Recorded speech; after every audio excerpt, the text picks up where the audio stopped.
Okay, it's time for an update. So here's the scoop.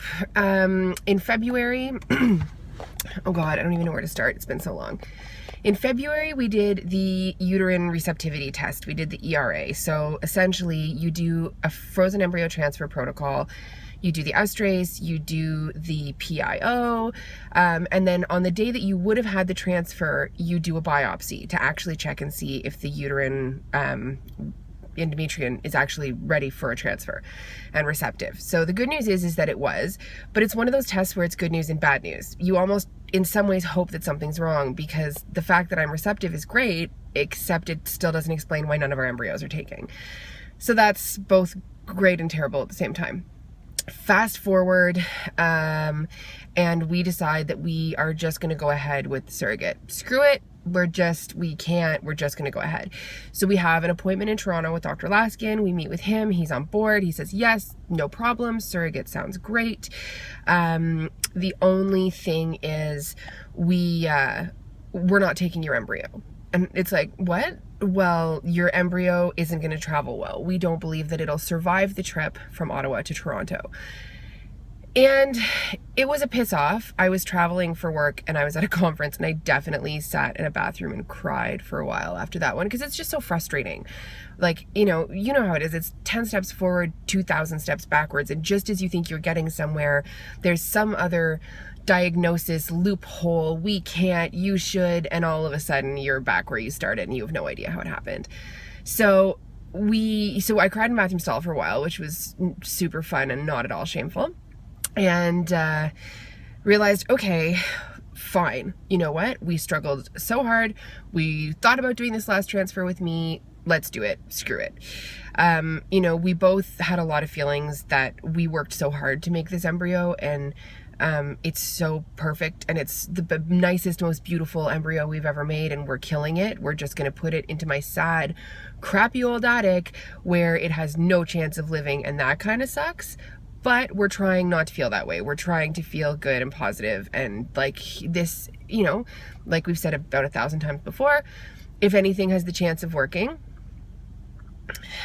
it's this one.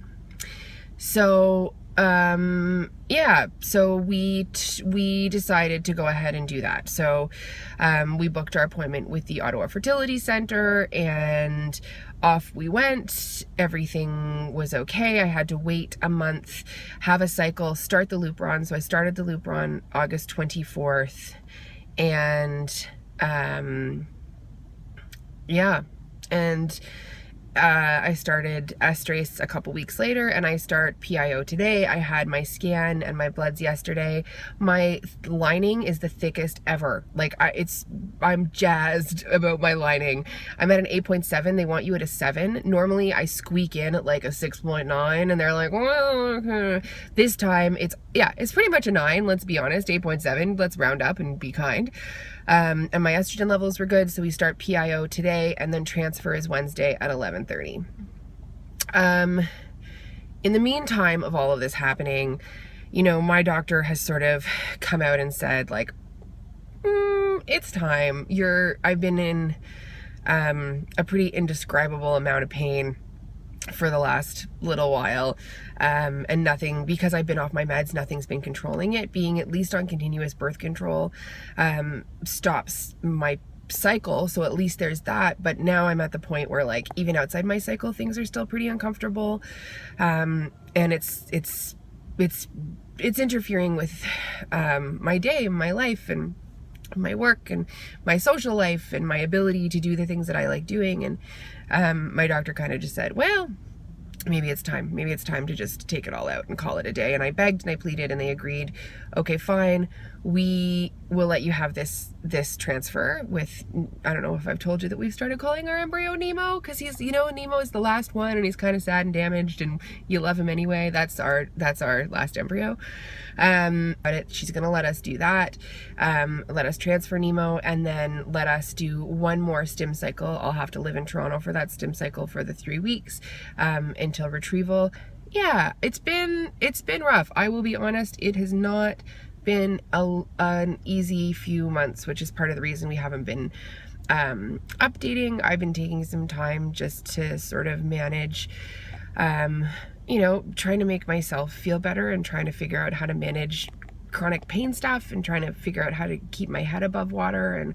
And it's been pretty tricky. It's the combination of infertility stuff coming to a close and this being our last cycle where I could carry our kid is weird. It's a weird thing. And it's weird to know that this is it. This is the last chance. So it better work and I better do enough and I've got to, you know, get my body in. I'm at the gym right now. I've been going, like, it's psychologically, it's a lot of pressure.